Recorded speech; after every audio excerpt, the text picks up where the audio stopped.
আসসালামু আলাইকুম ওরহমতুল্লাহি ওবরাকাতুহ।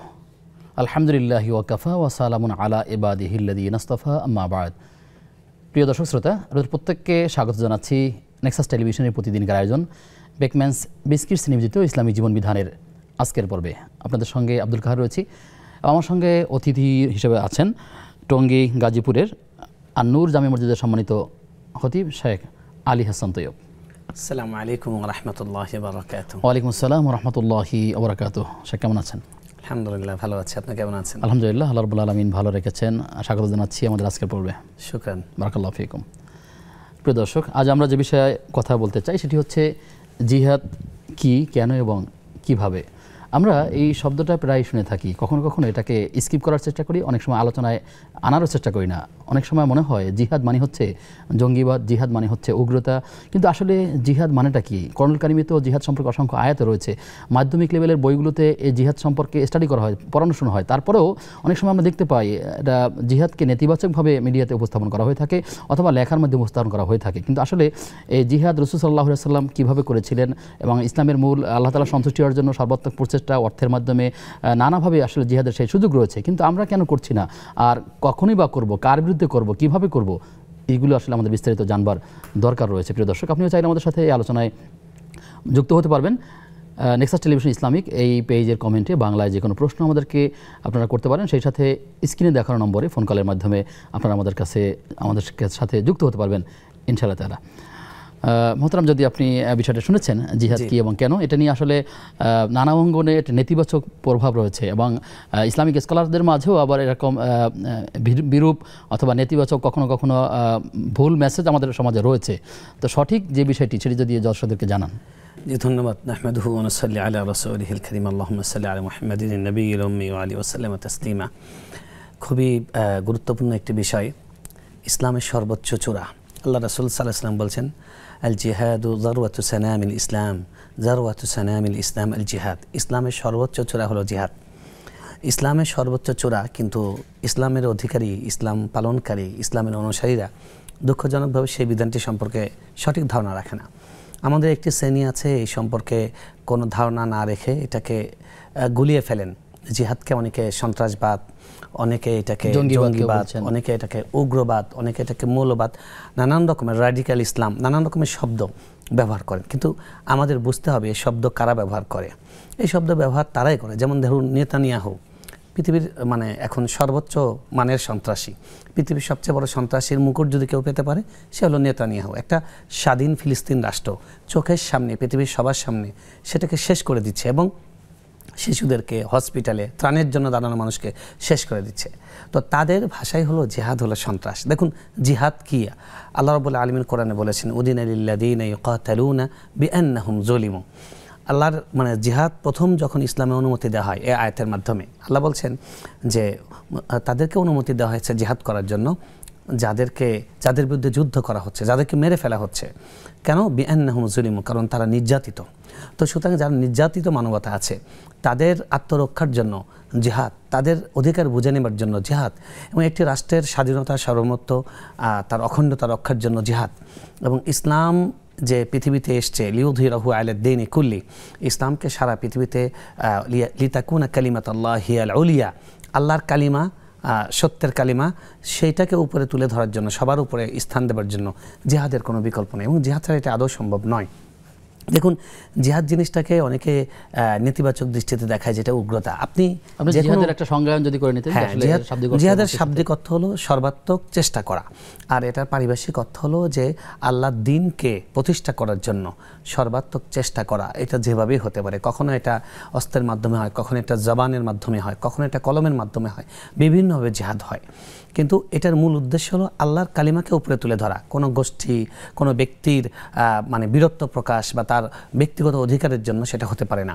এবং ইসলামের জিহাদের শর্ত হলো যেটা একজন নির্দিষ্ট ইমাম, একজন সর্বাত্মক সর্বজনীন একজন নেতার আন্ডারে হতে হবে। এটা কোনো ব্যক্তি কেউ কারোর বিরুদ্ধে হামলা করলো, কেউ আত্মঘাতী হামলা করলো, কেউ কোথাও গিয়ে হামলে পড়লো, এগুলো জিহাদ নয়, কোনোভাবে এগুলো জিহাদ নয়, এগুলো সন্ত্রাসবাদ। জিহাদের জন্য শর্ত হলো যে আপনার যিনি শরীয়ত কর্তৃক অনুমোদিত নেতা, এরকম নেতা শরীয়তের সীমারেখার মধ্যে থেকে জিহাদকে ঘোষণা করতে হবে। এবং জিহাদ ছাড়া একটা রাষ্ট্রের, একটা সমাজের নিরাপত্তা কোনোভাবে নিশ্চিত হতে পারে না। আমাদের দেশে সেনাবাহিনী আছে, পৃথিবীর সব দেশে সেনাবাহিনী আছে। সেনাবাহিনী কেন? কারণ তার দেশকে নিরাপদ রাখার জন্য একটা ফোর্স। তো ইসলাম এই জিনিসটাই, আজকে আমাদের যারা সৈনিক আছেন, পুলিশ বাহিনীর সদস্য আছেন, নিরাপত্তা বাহিনীর সদস্য আছেন, তারা এই দেশকে নিরাপদ করার জন্য, নিরাপদ রাখার জন্য, বাহিরের শকুন যারা আছে তাদের দৃষ্টি থেকে, সেন দৃষ্টি থেকে এই দেশকে নিরাপদ রাখার জন্য যখন ট্রেনিং করবেন এবং শরীর চর্চা করবেন, চাকরি করবেন, পুরোটাই তারা জিহাদের প্রস্তুতির সওয়াব পাবেন। দেখুন আল্লাহ কোরআনে বলেছেন, ওয়াইদ্দু লাহুম মাসতাতাতুম মিন কুওয়া মিন রিবাতিল খায়র তুরহিবুনা বিহি আদুওয়াল্লাহি ওয়া আদুওয়াকুম। তোমরা যুদ্ধের জন্য প্রস্তুতি গ্রহণ করো।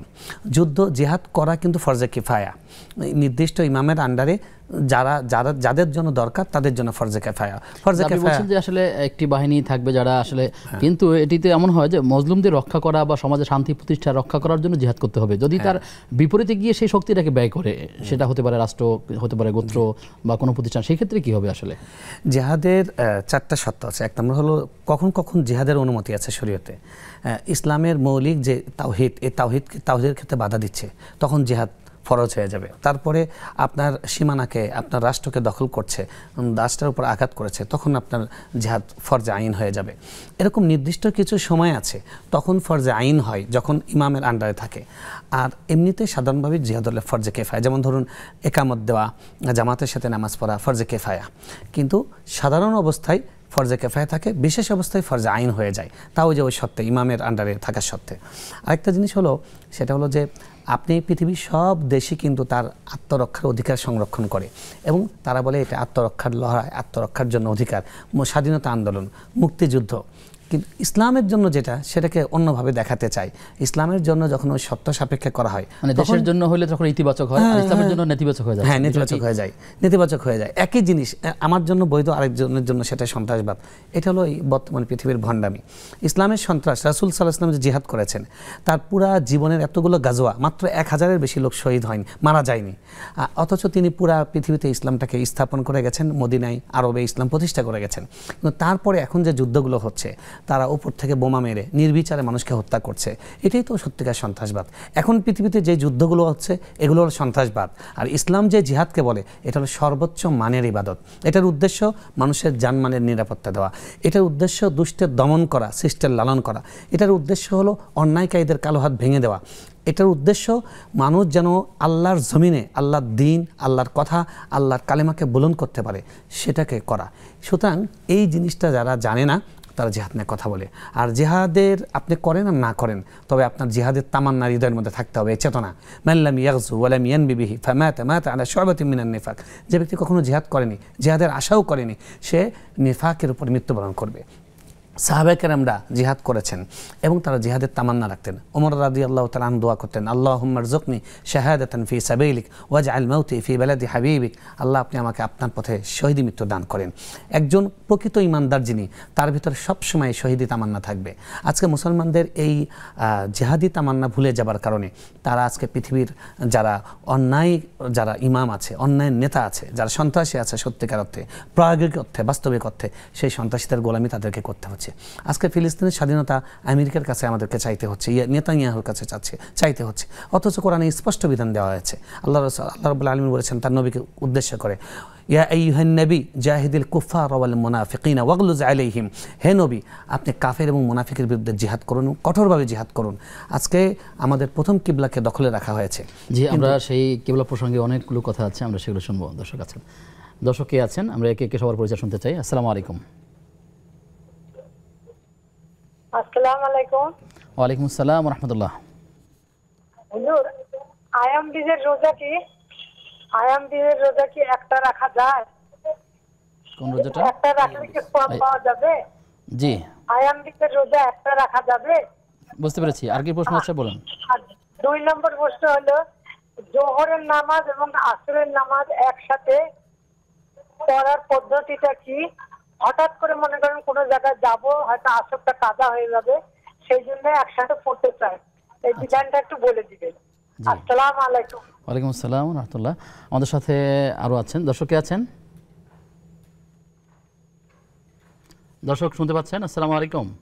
হ্যাঁ, আপনি কি আমার কোনটা ধরেছিলেন? আমি যে জিজ্ঞেস করলাম যে নফল নামাজে বাংলায় দোয়া করতে পারবো কিনা।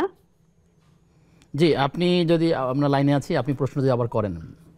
আচ্ছা, আমার কথা হচ্ছে তাহাজ্জুদে কিংবা নফল নামাজে সিজদায় যে বাংলায় দোয়া করতে পারবো কিনা, আচ্ছা, বাংলায় কিছু পড়তে পারবো কিনা জি, তসবির সাথে।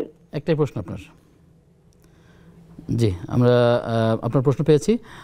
ইতিমধ্যে আমাদের সাথে আরো জন যুক্ত হয়েছেন। দর্শক কে আছেন? হ্যালো, আসসালামু আলাইকুম। ওয়ালাইকুম আসসালাম ওয়া রাহমাতুল্লাহ।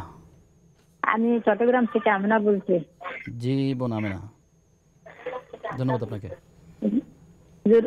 যখন আমরা নামাজ পড়ি তখন তো মনে করেন সবকিছু ঢাকিয়ে পড়তে হয়। যদি কপাল ঢাকিয়ে আমরা নামাজ পড়ি তাহলে কি নামাজ হবে?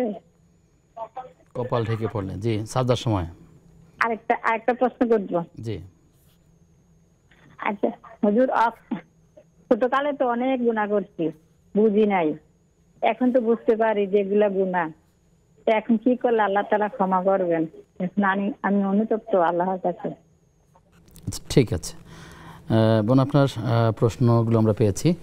আমরা একে একে বেশ কয়েকটি প্রশ্ন পেয়েছি আমাদের হাতে। প্রশ্নগুলো আছে, আমরা জানবার চেষ্টা করব ইনশাআল্লাহ তাআলা। শেখ, আমরা যে আলোচনায় আপনি করছিলেন যে কিবলার কথা বলছিলেন, প্রথম কিবলা। জি, আমি বলছিলাম যে আমাদের প্রথম কিবলা আক্রান্ত এবং পৃথিবীর মানুষের কাছে তারা বলছে যে অস্ত্র দিতে হবে না, আমাদের সাথে যুদ্ধ করতে হবে না, শুধু আমাদেরকে একটু খাদ্য দাও। সেই খাদ্যও দিতে দিচ্ছে না। হসপিটাল, স্কুল, কোনো জায়গায় এমনকি ত্রাণের জন্য দাঁড়ানো মানুষের উপরে গুলি চালাচ্ছে। পৃথিবীর সৃষ্টি লগ্ন থেকে আজকে পর্যন্ত এরকম বর্বরতা পৃথিবীর কোথাও হয়নি। অথচ কেউ ইসরায়েলকে সন্ত্রাসী বলে না, কেউ নেতানিয়াহুকে সন্ত্রাসী বলে না। সুতরাং এই পৃথিবী জিহাদকে সন্ত্রাস বললো না কি বললো তাতে কিছুই যায় আসে না। জিহাদ হলো এই পৃথিবীতে যতবার ইনসাফ কায়েম হয়েছে জিহাদের মাধ্যমে হয়েছে, এবং জিহাদ ছাড়া পৃথিবীতে ইনসাফ কায়েম করা সম্ভব নয়। আজকে আপনি বাংলাদেশে এত বড় একটা রাজনৈতিক বিপ্লব হয়ে গেল, তারপরেও ধর্ষণ প্রতিদিনই হচ্ছে। কেন হচ্ছে? ইসলামী আইন নাই, ইসলামী শাসন নাই। ইসলামী আইন আপনি করেন, ইসলামী আইন আপনি দেন, প্রকাশ্যে শাস্তি দেন। সেক্ষেত্রে আকিমুস সালাহ বলা হয়েছে, অপরদিকে বলা হয়েছে আন আকিমুদ্দিন। তো আসলে একই তো হুকুম, একই আল্লাহ তাআলার বিধান। তারপরে আমরা ভিন্নভাবে ব্যাখ্যা করছি কেন শুধু এই দিন কায়েমের ক্ষেত্রে কিংবা জিহাদের ক্ষেত্রে? সেটাই আমাদের সুবিধার জন্য। শেখ সালেহ আল ওসাইমিন রাহিমাহুল্লাহ সৌদি আরবের গ্র্যান্ড মুফতি ছিলেন, তাকে জিজ্ঞেস করা হয়েছে জিহাদ নিয়ে। তো উনি বলেছেন যে দেখো, জিহাদ তো আসলে ফরজ এবং ইসলামের সর্বোচ্চ চূড়া। তো আমাদের যে নফসের মধ্যে যে মানে পৃথিবীর প্রতি লোভ এবং মৃত্যুর প্রতি অনীহা এবং মুনাফিকি, এই নফসের বিরুদ্ধে আগে জিহাদ দরকার। কারণ এই নফস নিয়ে তো আসলে জিহাদ করা সম্ভব না। যে এটা সাহাবীদের মতো যে চেতনা, বদরের যুদ্ধে সাহাবী বলছেন যে ইয়া রাসূলুল্লাহ সাল্লাল্লাহু আলাইহি ওয়াসাল্লাম, আমি যদি এখন শহীদ হয়ে ওখানে গিয়ে ঢুকে পড়ে কাফেরদের মধ্যে কোথায় যাবো? বলে জান্নাতে। তাহলে আমি খেজুরটা শেষ করব কেন? শেষ করা পর্যন্ত 5টা মিনিট, এটা তো নষ্ট, অপচয়। আমি এখনই জান্নাতে যেতে চাই। তো এইরকম চেতনা, এরকম ঈমান যখন একজন মুসলিম জাতির মধ্যে জাগ্রত হবে, তখন পৃথিবীর কেউ আমাদেরকে পরাভূত করতে পারবে না। এবং পৃথিবীর মানুষ কি বলছে এটাকে কোনো মূল্য দেওয়া কোনো যৌক্তিকতা নেই। কারণ ইতিহাসের আলোকে যদি দেখেন, বাস্তবতার আলোকে যদি দেখেন, যে যারা ইসলামের বিধান নিয়ে নানান রকমের ভয় ভীতি তৈরি করে, আমাদের অনেক মিডিয়াতে আছে শরিয়া আইন, ইসলামিক শরিয়া আইন কি? কোরআনের আইন। শরিয়া আইন কি? কোরআনের আইনের বিরুদ্ধে তুমি বললে তোমার তো ঈমান থাকবে না। কোরআনের বিরুদ্ধে কথা বললে কেউ যদি এটাকে অপছন্দ করে, সে সাথে সাথে মুরতাদ হয়ে যাবে। তাকে লা ইলাহা ইল্লাল্লাহ নতুন করে কালিমা গ্রহণ করতে হবে। সুতরাং আমাদের এই সমস্ত শব্দ জেনে কথা বলা উচিত, জানা উচিত। আমার যেরকম নামাজ, রোজা, জাকাত এগুলো বিধান জানা উচিত, প্রত্যেকের জিহাদ সম্পর্কে শরীয়তের বিধান জানা উচিত। আরেকটা কারণে জানা উচিত, সেটা হলো এটা যদি না জানে আপনার এলাকায় একটা সন্ত্রাসী গোষ্ঠী মাস্তানি করবে, সেটার জন্য আপনাকে দায়িত্ব দিল। আরো কিছু কথা শুনবো থেকে ফিরে আসি ইনশাআল্লাহ তাআলা। প্রিয় দর্শক, আপনারা দেখছেন ইসলামী জীবন বিধান। সময় হয়েছে একটা বিরতির, ফিরছি কিছুক্ষণ পর, সাথে থাকুন।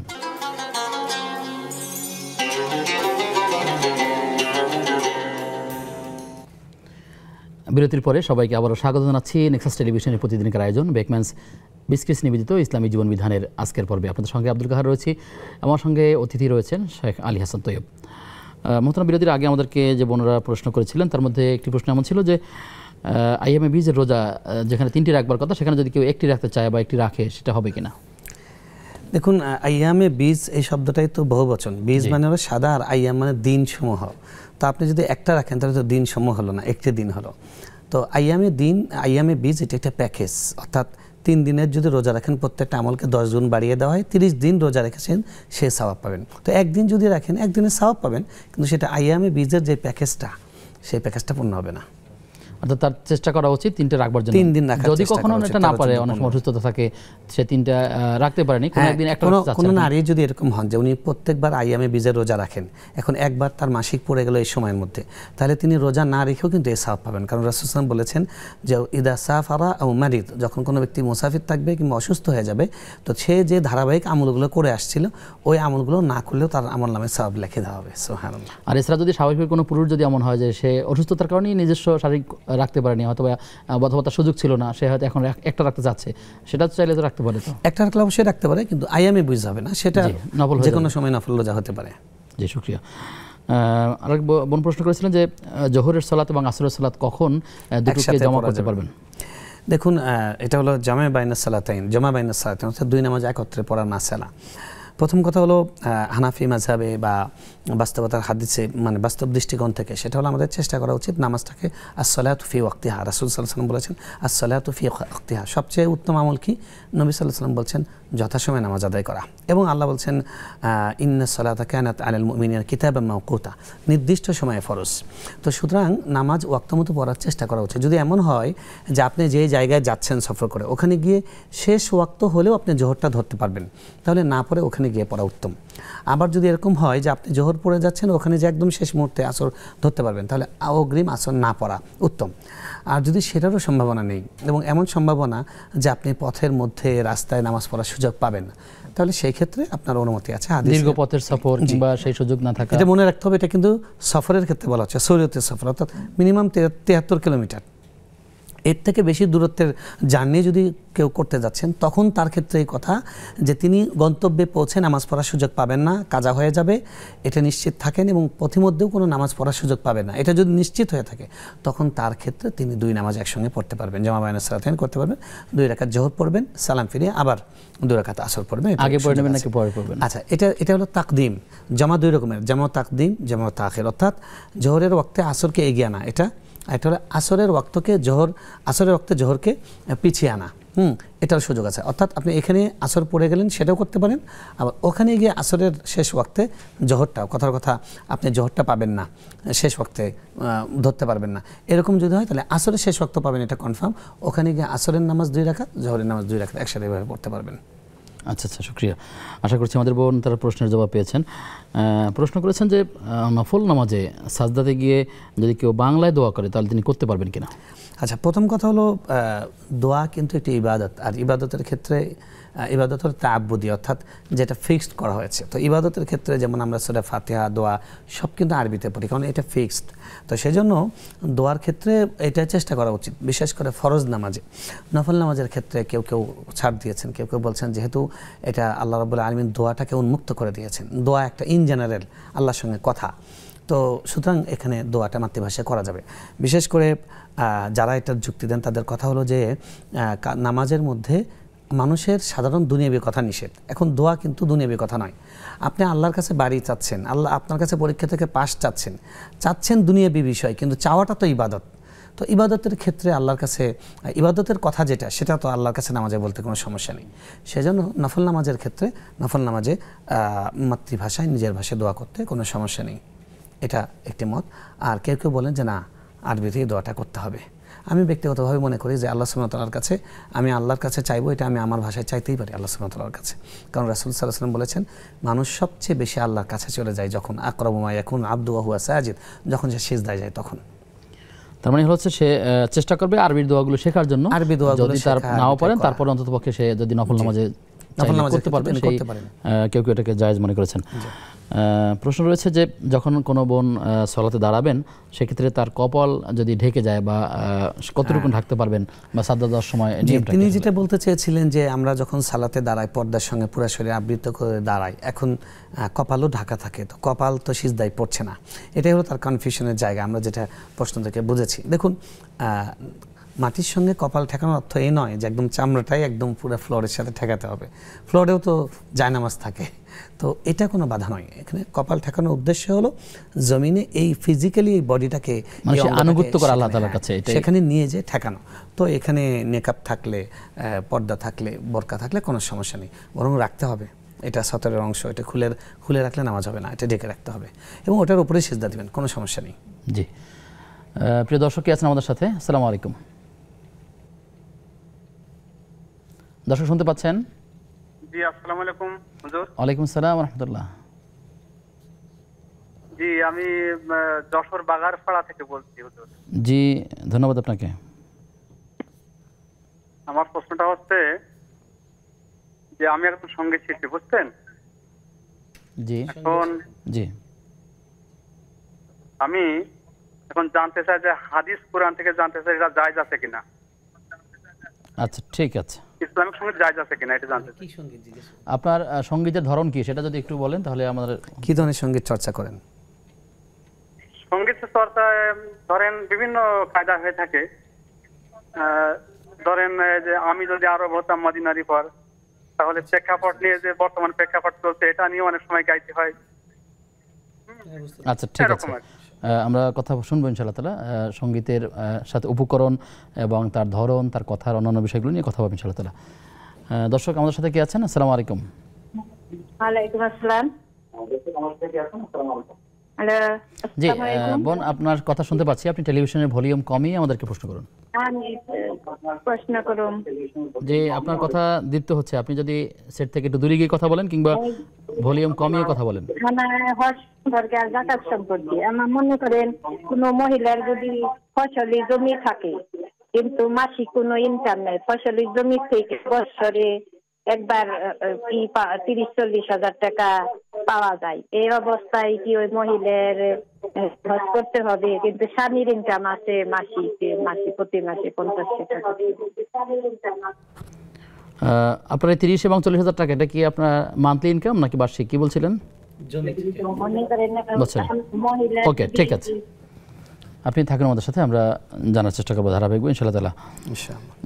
মোহতারাম, আপনি এর আগে আলোচনা করছিলেন, আমাদের বোন যেটা বললেন যে গুনাহ থেকে কিভাবে মুক্ত হবেন। ছোট সময় অনেকগুলো তার গুনাহ ছিল একটা পর্যায়ে, এখন তো তিনি উপলব্ধি হচ্ছে যে তার গুনাহ রয়ে গেছে, কিভাবে তিনি তওবা করবেন? খুবই ভালো একটি উপলব্ধি, আমাদের প্রত্যেকের এই উপলব্ধি আসা দরকার। আল্লাহ সুবহানাহু ওয়া তাআলা আমাদের সকলকে এই উপলব্ধি দান করুন, অনুশোচনার উপলব্ধি। দেখুন আল্লাহ রাসূল সাল্লাল্লাহু আলাইহি ওয়াসাল্লাম বলেছেন, আত-তাইবু মিনাজ যামবি কামান লা যামবা লাহ। যে ব্যক্তি তাওবা করেছে গুনাহ থেকে, তার তো কোনো গুনাহই নেই, সে যেন নিষ্পাপ হয়ে গেছে। সুবহানাল্লাহ। তো আপনি ছোটবেলায় যেগুলো করেছেন, আপনার প্রশ্ন শুনেই বুঝতে পারছি যে আপনি ছোটবেলার এই কাজগুলোর জন্য অনুতপ্ত। এটাই তাওবা, আপনি অনুতপ্ত হয়েছেন, আল্লাহর কাছে ক্ষমা চাইবেন, ইস্তেগফার করবেন, সাথে আর করব না, আর রিপিট করবেন না। এই তিনটি জিনিসকে যদি একসাথে করতে পারেন তাহলে যা করেছেন আপনি সেটা আসলে করেননি। আল্লাহ রাসূল সাল্লাল্লাহু আলাইহি ওয়াসাল্লাম বলছেন কামাল লা যামবা লাহ, তার গুনাহই নাই। আল্লাহ সুবহানাহু ওয়া তাআলা আমাদের সকলকে তাওবাকারী হক তৌফিক দান করেন। দেখুন তাওবাকে আল্লাহ পছন্দ করেন।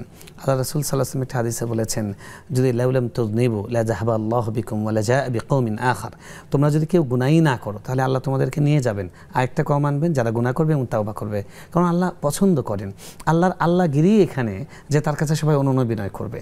তো সেজন্য গুনাহ হয়েছে, এটা খুব স্বাভাবিক ব্যাপার, আল্লাহর কাছে তাওবা করেন। আল্লাহ নবী সাল্লাল্লাহু আলাইহি ওয়াসাল্লাম বলছেন, কুল্লু বানি আদম খাত্তা, প্রত্যেকটা বনি আদম গুনাহকারী, ওয়া খায়রুল খাত্তাইন আত-তাওয়াবুন, আর তওবাকারীরাই হলো গুনাহকারীদের মধ্যে থেকে শ্রেষ্ঠ ব্যক্তি। তো সুতরাং গুনাহ হয়েছে, এটাই স্বাভাবিক ঘটনা, আমরা তাওবা করি, আপনি তাওবা করেন, আল্লাহ তাআলা আপনাকে নিষ্পাপ বানিয়ে দেবেন ইনশাআল্লাহ। জি, যশোর থেকে আমাদের ভাই যে প্রশ্নটা করলেন যে সঙ্গীত চর্চা করা বৈধ কিনা, আপনি এখানে কয়েকটা বিষয়ে আমলে নিতে পারবেন, যে সঙ্গীতের কথাগুলো, সঙ্গীতের উপকরণ ইনশাআল্লাহ আমরা বলি। ইসলামের সঙ্গীত চর্চার ব্যাপারে কি বলে ছোট করে আমরা যদি বলি, দেখুন ইসলামে কোনো জিনিসের হালাল হারাম নির্ধারিত হয় কোরআন সুন্নাহ দ্বারা। কোরআন সুন্নাহ আমাদের কোনো কথাকে হালাল করেছে, কোনো কথাকে হারাম করেছে, যেটা অশ্লীল, যেটা অন্যের সম্মান হরণমূলক, যেটা মানুষের জন্য ইহকালে কিংবা পরকালে কোনো ক্ষতি ডেকে আনে, এই ধরনের কথা, সেটা সুর দিয়ে হোক, সুর ছাড়া হোক, সেটা সঙ্গীতে হোক, সেটা কবিতায় হোক, সেটা কথ্য ভাষায় হোক, সেটা ফেসবুকে স্ট্যাটাস দেওয়া হোক, এই ধরনের কথা হারাম। আল্লাহ বলছেন ওয়াকুলু লিন্নাসি হুসনা, তোমরা মানুষের জন্য ভালো কথা বলো। বাকি সঙ্গীত যেটাকে বলে সেটাও একটা কিন্তু কথায়, এই সঙ্গীতের সাথে যদি বাদ্যযন্ত্র যুক্ত হয় তাহলে ভালো কথাও যদি সেটা হয় তাহলে সেটা জায়েজ নেই। আর যদি বাদ্যযন্ত্র যদি যুক্ত অন্তর্ভুক্ত না হয় তাহলে কওলুহু আহসানুহু হাসানুহু হাসান ওয়া কাবিহু কাবি, তাহলে ভালো কথা যেটা সেটা ভালো, যেটা খারাপ কথা সেটা খারাপ। সুতরাং আপনি যদি সঙ্গীতের মাধ্যমে মানুষকে প্রেম, ভালোবাসা, অবৈধ, ব্যভিচার, অশ্লীলতা, বেহায়াপনা, সন্ত্রাস, উগ্রতা এটার দিকে মানুষকে মানুষকে আবেদন তৈরি করেন, মানুষকে উদ্বুদ্ধ করেন, তাহলে কিন্তু সেটা হারাম হবে। অনেকে বলবে যে সঙ্গীতের মাধ্যমে এগুলো করে করে করে গান আছে না বুকটা ফেটে যায়, হ্যাঁ, এই ধরনের কথা, এগুলো তো অশ্লীল কথা, এই ধরনের কথা হারাম। আল্লাহ রাব্বুল আলামিন কোরআনে বলেছেন ওয়া মিনান নাসি মান ইয়াশতারি লাহওয়াল হাদিথ লিয়ুদিল্লা আন সাবিলিল্লাহ, কিছু মানুষ আছে যারা টাকা দিয়ে মানুষকে আল্লাহর পথ থেকে সরানোর জন্য অনর্থক কথা ক্রয় করে। অনেক গান আছে মানুষের ভিতর একদম এমনভাবে অশ্লীল ভালোবাসা, অবৈধ সম্পর্ককে উস্কে দেয়, যেটা রাসূল সাল্লাল্লাহু আলাইহি ওয়াসাল্লাম বলেছেন আল গিনা ওয়া ইউমবিতুন নিফাক, গান মানুষের ভিতর মুনাফিকি তৈরি করে। তো সেজন্য এই ধরনের কাজ যেগুলো কথা আছে, গান আছে। বিপদগামী তরুণরা অনেক মেয়েদেরকে রাস্তাঘাটে পথে বিপদগামী করে তার পথ বন্ধ করে পথরোধ করে দেয়, প্রিচিং করে, ওই যে গানগুলো আছে যে এই ধরনের গান যেগুলো আছে সেগুলো হারাম। চুমকি চলেছে একা পথে সঙ্গে গেলে দুষ্কৃতাতে, তাহলে এই কথাগুলো তাকে তো হারামের দিকে উদ্বুদ্ধ করছে। এগুলো হারাম, এই ধরনের কথা, এই ধরনের গান রচনা করা হারাম, এই ধরনের গান বলা হারাম, এই ধরনের গান চর্চা করা হারাম।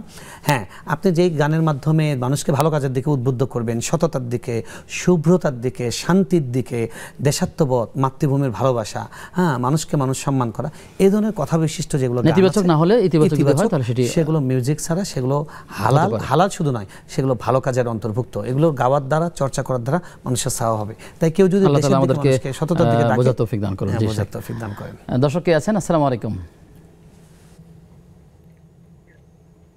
দর্শক শুনতে পাচ্ছেন? আমার প্রশ্ন হলো হুজুর, খাওয়াতে বসা সালাম নেওয়া যাবে কিনা, এক। খাওয়ার সময়। দ্বিতীয় প্রশ্ন হইলো আপনি আসর এবং ফজরের নামাজের আজান হইলে তায়াতুল ওযু পড়া যাবে কিনা। আর আরেকটা কথা হইলো, আমি হুজুরের ঠিকানাটা চাচ্ছি, হুজুর কোন মসজিদের খতিব, কোন জায়গায় এবং কোন দিন পাওয়া যাবে। আসসালামু আলাইকুম। ওয়ালাইকুম আসসালাম ওয়া রাহমাতুল্লাহি ওয়া বারাকাতুহু। আমাদের সাথে দর্শক যুক্ত আছেন। দর্শক কে আছেন?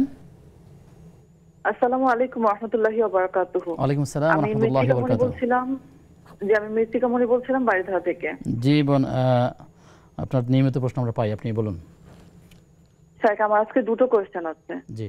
আমার ফার্স্ট কোয়েশ্চেন হচ্ছে যে আমার কাছে কেউ যদি কোনো হেল্প চায়, তাহলে আমি যথাসম্ভব তাকে হেল্প করার চেষ্টা করি, আলহামদুলিল্লাহ তাকে ফিরিয়ে দিই না কখনো। কিন্তু তারপরও দেখা যায় যে আমার কাছে অনেক পুরনো কিছু মেড সার্ভেন্ট, মানে আমাদের বাসায় যারা কাজ করতো, তারা আসে এটা সেটা সমস্যা নিয়ে আসে। দেখা যায় যে অনেক সময় খুব ঘন ঘন আসে, তখন আমি খুব বিরক্ত হই। তো এই যে আমি বিরক্ত হয়ে যাই মাঝে মাঝে, এতে করে কি আমার কোনো গুনাহ হবে? গুনাহ হচ্ছে? আচ্ছা, ঠিক আছে। আর আমার সেকেন্ড কোয়েশ্চেন হচ্ছে যে সাদকায়ে জারিয়া, তো মানে কি সাদকায়ে জারিয়া করলে সবচেয়ে ভালো হবে? কারণ যেটাই করি সেটাই মনে হচ্ছে যে এটা তো একসময় নষ্ট হয়ে যাবে। তাহলে এমন কি বেস্ট সাদকায়ে জারিয়া আছে যেটা করলে আমি ইনশাআল্লাহ কিয়ামত পর্যন্ত এর সব আমার কন্টিনিউ হতে থাকবে? জি, আমরা পেয়েছি। আপনি দুটি প্রশ্ন করেছেন আমাদেরকে, আমরা জবাব দিব ইনশাআল্লাহ তাআলা বিরতি থেকে ফিরে এসে। শুকরিয়া। প্রিয় দর্শক, আপনারা দেখছিলেন ইসলামী জীবন বিধান। সময় হয়েছে একটা বিরতির, ফিরছে কিছুক্ষণ পর, সাথে থাকুন।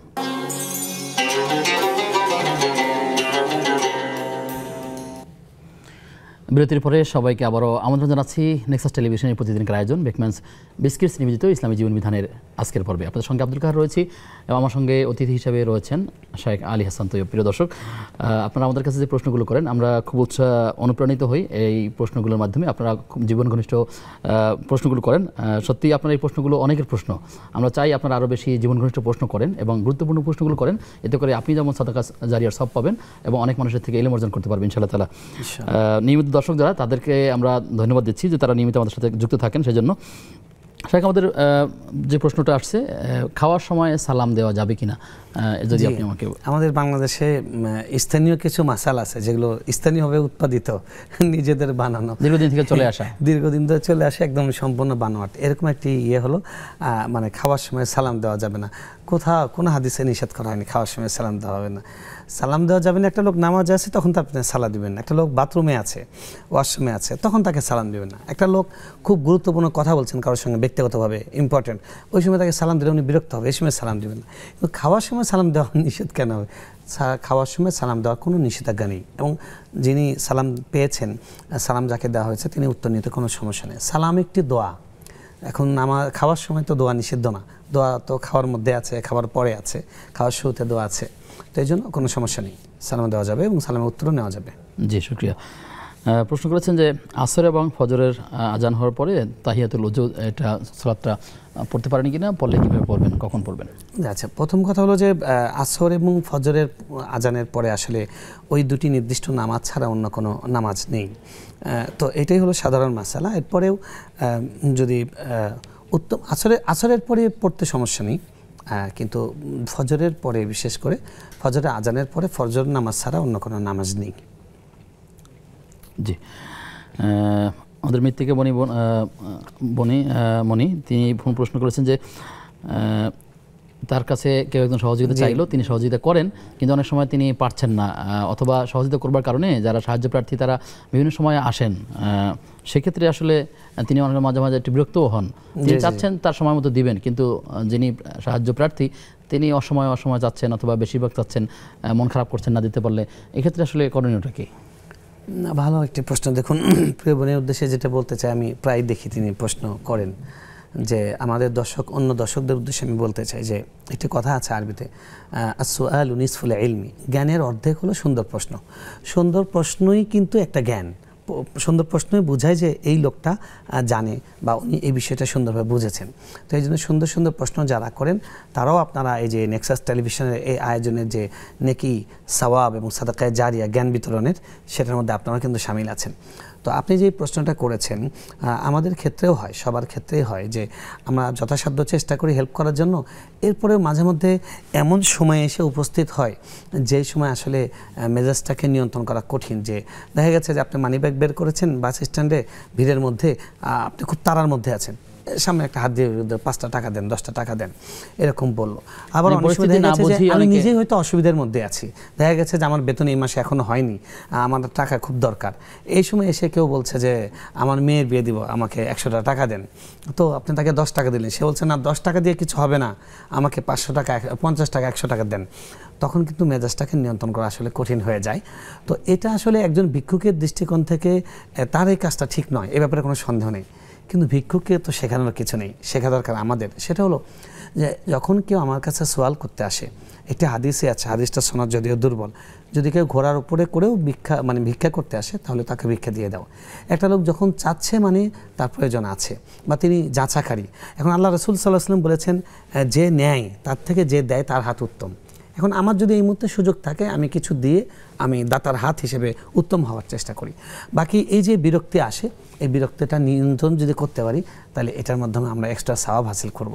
আর যদি কখনো বিরক্তি এসে যায়, আল্লাহর কাছে ইস্তেগফার করা এবং খারাপ ব্যবহার করে তার কাছে না দিতে পারলে উত্তম কথা বলা কিংবা তাকে বুঝিয়ে বলা। আমরা যেরকম আমাদের সমাজে সুন্দর বলে যে মাফ করেন, মাফ করেন, তো এই ধরনের কথা বলা যেতে পারে, কথা বলে মাপ চাওয়া। আর ইন জেনারেল স্বাভাবিক টাইমে বলে দেওয়া যে তোমরা যদি আমার কাছে চাইতে আসো তাহলে অমুক টাইমে এসো, অমুক টাইমে, অমুক সময় আসো, অমুক সময় এসো, তাহলে আমি হয়তো বিরক্তির কারণ হব না, না হলে অন্য সময় আসলে আমার বিরক্ত। এবং তার সীমাবদ্ধতাকে জানিয়ে দেওয়া যে আসলে আমার এই ক্ষেত্রে এই সীমাবদ্ধতা আছে, বুঝিয়ে দেওয়া তাকে সুন্দর ভাষায়।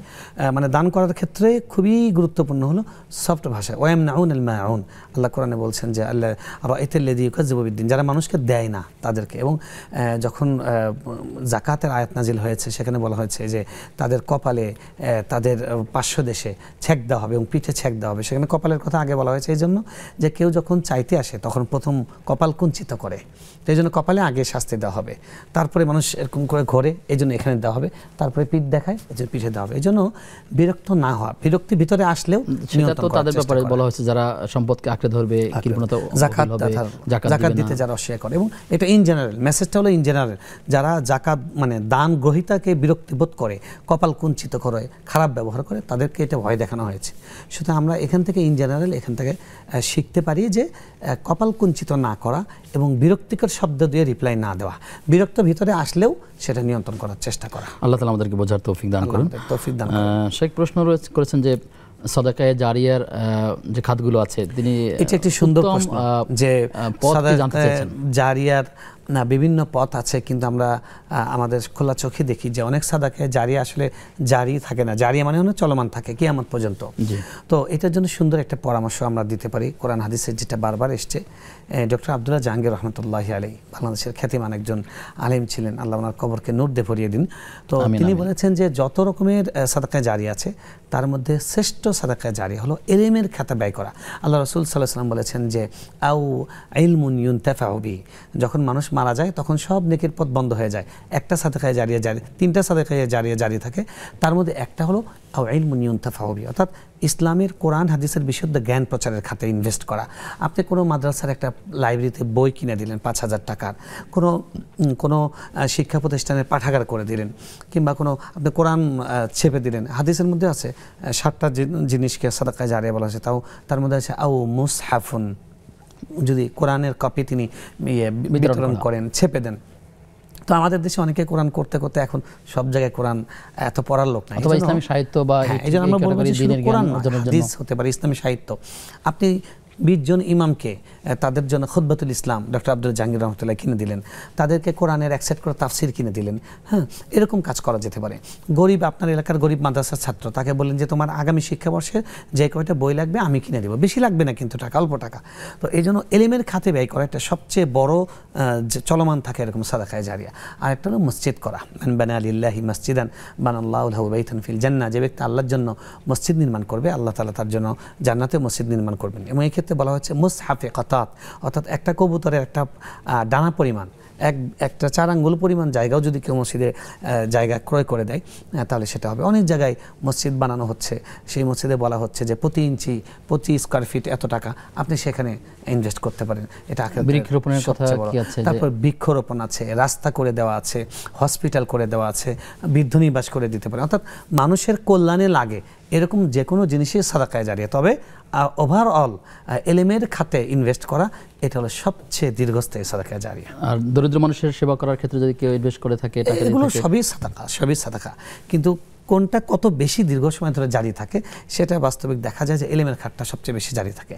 একটা ছেলেকে আপনি কথার কথা যে আপনি বই কিনে দিয়েছেন, সে এই বই পড়ে সে আলেম হয়েছে, তার কাছ থেকে হাজার হাজার মানুষ শিখবে, ওই হাজার হাজার মানুষের কাছ থেকে লাখ লাখ মানুষ, এটা কিয়ামত পর্যন্ত চলমান থাকবে, কখনো বন্ধ হবে না। সেজন্য এলিমের খাতে ইনভেস্টটা সবচেয়ে বড় ইনভেস্ট। জি, প্রিয় দর্শক কি আছেন আমাদের সাথে? আসসালামু আলাইকুম। ওয়ালাইকুম সালাম ওয়া রাহমাতুল্লাহ। ভাইয়া, স্যারের কাছে আমার দুটো কোয়েশ্চেন আছে। জি, আমার ফার্স্ট কোয়েশ্চেন হচ্ছে যে নামাজের মধ্যে সিজদায় আমানার রাসূল মানে সূরা বাকারার শেষ 2 আয়াত, এটা পড়া যাবে কিনা যে কোনো নামাজে সিজদায়? আর আমার সেকেন্ড কোয়েশ্চেন হচ্ছে যে একজন ব্যক্তি অপর একজন ব্যক্তিকে অন্যায়ভাবে মানে খুব খুব খুব নির্যাতন করলো এবং মানে মানে প্রতিনিয়ত নির্যাতন করলো এবং সেই ব্যক্তি মারা গেল। মারা যাওয়ার পর মানে যাকে নির্যাতিত ব্যক্তি, যে নির্যাতিত ব্যক্তি যিনি, উনি তো মানে ক্ষমা করতে পারছেনও না, মানে দুহাত তুলতেও পারছেন না তার জন্য, মানে যতটুকু মানে লোকজনের সামনে দেখাচ্ছে যে না মানে ভালো ছিল, কিন্তু মন তো পারছে না তাকে ক্ষমা করতে, এত নির্যাতিত হয়েছে। তো বরং ক্ষমার বদলে মানে তার কাছে একটু ঘৃণার জন্ম নিচ্ছে। এই যে তার ভেতরে ঘৃণার জন্ম নিচ্ছে মৃত ব্যক্তির প্রতি, এটাতে কি তার পাপ হচ্ছে? স্যার প্লিজ একটু বলবেন। ঠিক আছে, আমরা প্রশ্ন পেয়েছি, বিরতির পরে এসে আলোচনা করবেন ইনশাআল্লাহ তাআলা। প্রিয় দর্শক, আপনারা দেখছেন ইসলামী জীবন বিধান, সময় হয়েছে সর্বশেষ বিরতির, ফিরছি কিছুক্ষণ পর, সাথে থাকুন।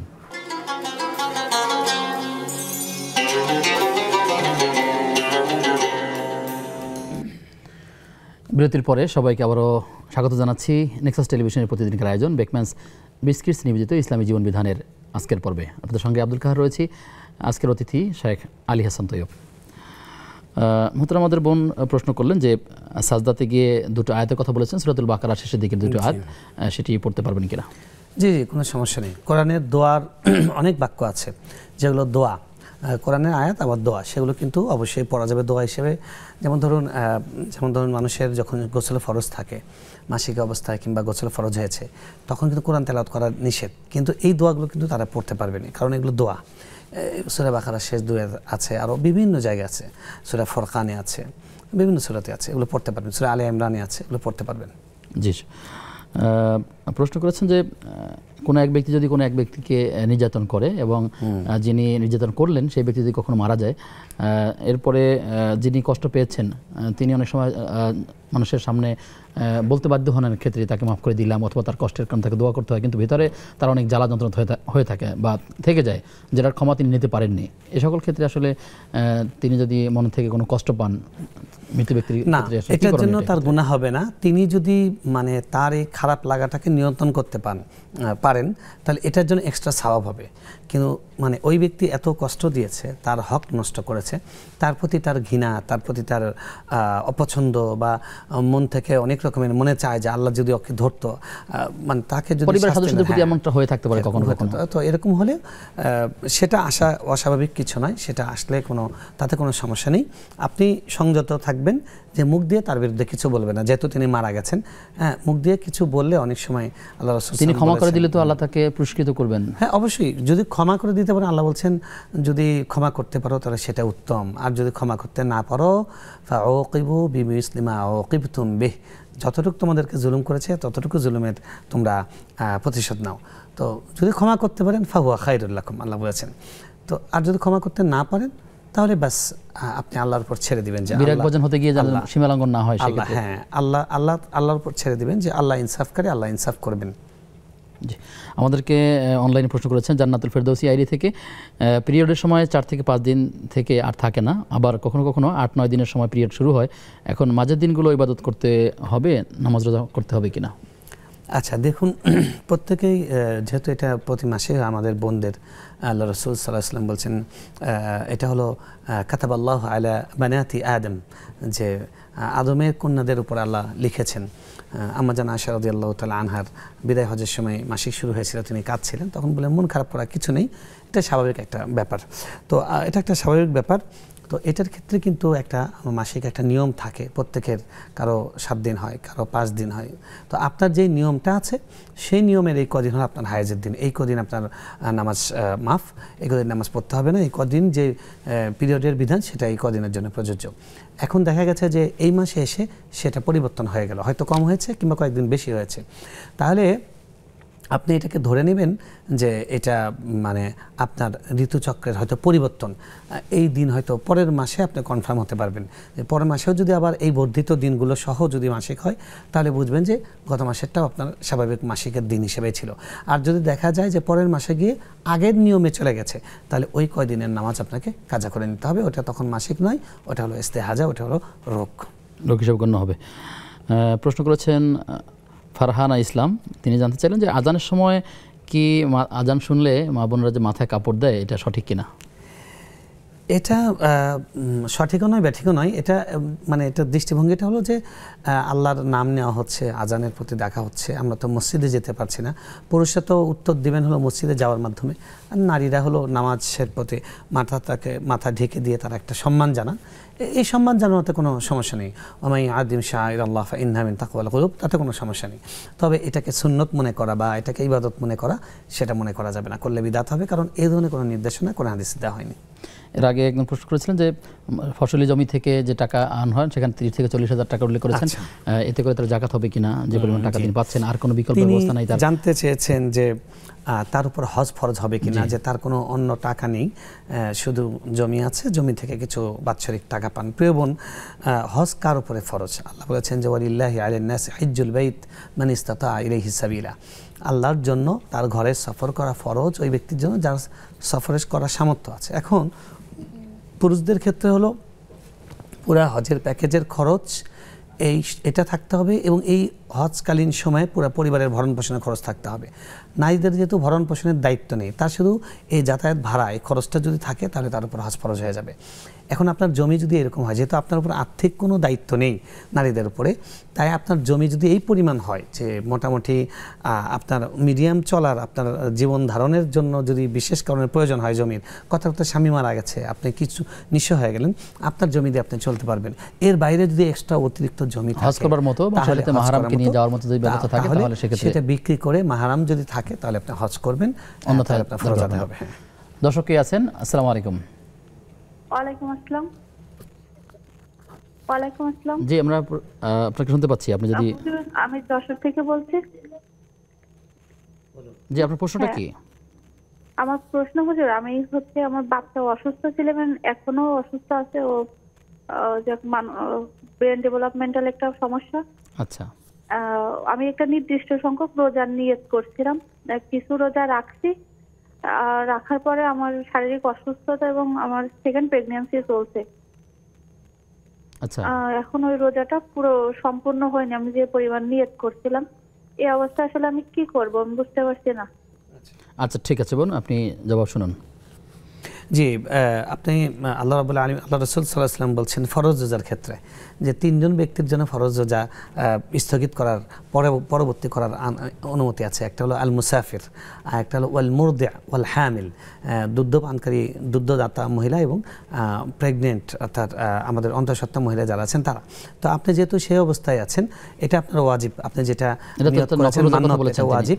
তো এটা ওয়াজিব রোজা, এটা আপনাকে করতে হবে। আপনি হিসাব রাখবেন কয়টা বাকি আছে, ওই কয়টা আপনি যখন শারীরিকভাবে ফিটনেস ফিরে পাবেন, বাচ্চা প্রসবোত্তর যখন শরীরের মধ্যে রোজা করার মতো পরিস্থিতি হবে তখন করবেন, কোনো সমস্যা নেই। আপনি লিখে রাখবেন খাতায় যে এই কয়টা বাকি আছে, তাহলে এই বিলম্বতে কোনো সমস্যা হবে না ইনশাআল্লাহ। শুকরিয়া। আমরা অনুষ্ঠান শেষ করে চলে এসেছি। আমরা যে বিষয়ে কথা বলছিলাম, জিহাদ কি এবং কেন, একটি বিষয় আপনি আমাদেরকে জানাবেন যে সম্প্রতি একজন একটা বক্তব্য দিয়েছেন যে জিহাদের মাধ্যমে দিন কায়েম হওয়া এটা কাফেরদের কথা, এবং সেই সাথে জিহাদ প্রসঙ্গে নানা রকম নেতিবাচক কথা তিনি ছড়িয়ে দিয়েছেন, অনলাইনে সেইগুলো রয়েছে। তো একজন সাধারণ মুসলিম হিসেবে আসলে কিভাবে এটার জবাবটা হতে পারে? আমরা শুরুতেই বলেছি যে জিহাদ সম্পর্কে প্রত্যেকের মানে স্পষ্ট পড়াশোনা থাকা দরকার, এবং এটা একটা স্পর্শকাতর বিষয়, যেহেতু এটা লড়াই, অন্যের সঙ্গে লড়াই, তাই এটা সম্পর্কে জেনে বুঝে কথা বলা উচিত। আর যিনি যা বলবেন সেই কথার জন্য ফাআলাইহি বিজদু, তিনি তার জন্য দায়ী থাকবেন। ইসলামের সর্বোচ্চ চূড়া হলো জিহাদ। জিহাদের প্রস্তুতি সবার থাকা উচিত, জিহাদের তামান্না সবার থাকা উচিত। আর যখন নির্দিষ্ট ইমাম ডাকবেন তখন জিহাদ ফরজ হয়ে যাবে। আমরা সকলে এই বিষয়টা জেনে রাখব। এবং এটা যে সম্মানের, এটা যে গৌরবের, আমাদের নবী সাল্লাল্লাহু আলাইহি ওয়াসাল্লাম এটা করেছেন এবং সাহাবায়ে কেরাম এটাকে ভালোবেসেছেন, এটা যেন আমাদের মাথায় থাকে। এটা মাথায় থাকলে এটা নিয়ে কোনো কটূক্তি করা, এটা নিয়ে কোনো রকমের হেয় করা, তাহলে কিন্তু ইমানের জন্য হুমকি তৈরি হয়ে যাবে। আল্লাহ আমাদের সকলকে বোঝার তৌফিক দান করুন। আল্লাহ তাআলা আমাদের বোঝার তৌফিক দান করুন। আপনাকে ধন্যবাদ জানিয়ে আমরা থেকে বিদায় নিচ্ছি। আপনাকে ধন্যবাদ। প্রিয় দর্শক, এতক্ষণ আপনারা দেখছিলেন ইসলামী জীবন বিধান। আমরা আলোচনা করছিলাম নানা প্রসঙ্গ, জিহাদ কি এবং কেন। এখানে আমরা বিস্তারিত কথা বলার সুযোগ আমরা পাইনি। তো আল্লাহর কাছে দোয়া করি আল্লাহ তাআলা এই জিহাদের মতো একটি বিধানকে আমাদেরকে বুঝে শুনে এবং আমাদের শব্দ চয়নগুলো, আমাদের কথামালাগুলো ঠিক যেন সেভাবেই হয়, যাতে করে এটা আমার ভবিষ্যতের জন্য কাল হয়ে না দাঁড়ায়। রাজনৈতিক কারণের ব্যাখ্যা একরকম হতে পারে, কিন্তু ধর্মীয় কারণের দৃষ্টিকেন্দ্র রাজনৈতিক কারণে অপব্যাখ্যা দেওয়াটা কোনোভাবেই আসলে কাম্য নয়। আল্লাহ তাআলার কাছে দোয়া করি আল্লাহ তাআলা আমাদেরকে দিনের সঠিক বুঝ আল্লাহ আমাদেরকে দান করুন। প্রিয় দর্শক, আজ এ পর্যন্তই। আগামী অনুষ্ঠান দেখবার আমন্ত্রণ জানিয়ে আজকের মতো বিদায় নিচ্ছি। আসসালামু আলাইকুম ওয়া রাহমাতুল্লাহি ওয়া বারাকাতুহু।